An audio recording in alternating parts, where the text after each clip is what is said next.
এখন বাসা থেকে বের হয়ে কিছু শপিং করতে যাওয়া হচ্ছে। আই হোপ দ্যাট রাস্তাটা কাছাকাছি পড়বে।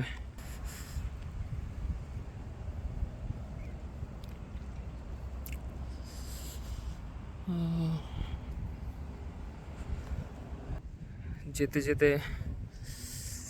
কিছু নোটিশ বলে দিই, যেমন আমি ভ্রমণ করেছি বাটিক এয়ার থেকে। আর বাটিক এয়ারলাইন্স যেটা মালেন্দু এয়ারলাইন্স মানে মালয়েশিয়ার, বলতে গেলে ওনাদের সার্ভিস কিছুটা বাজে ধরনের।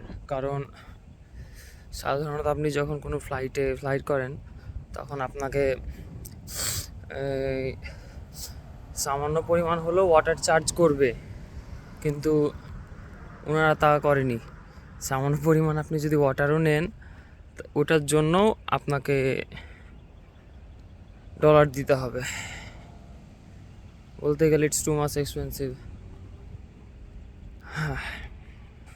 ইভেন আপনার কাছে যদি মালয়েশিয়ান টাকা না থাকে তাহলে আপনি ওদের প্লেনে খাবার দাবার কিনতে পারবেন না। আবার টিকিট কাটার সময়তে ওখানে নাকি অপশন থাকে যে খাবার দিবে কি দিবে না। তাই আপনি যদি না বুক করে থাকেন বাটিক এয়ারলাইন্সে এসে, তাহলে আপনাকে বুক করতে হবে। অন্যথায় আপনাকে মালয়েশিয়ান ডলার দিয়ে এই খাবার কিনতে হবে প্লেনে। ওনারা ডেবিট কার্ডও নেয় না, আবার ক্রেডিট কার্ড নিবে, কিন্তু সব জনের কাছে ক্রেডিট কার্ড থাকে না। আবার ওনারা যদি অস্ট্রেলিয়ান ডলার নেই তাহলে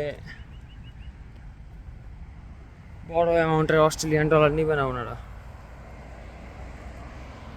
এটাই হচ্ছে বড় সমস্যা।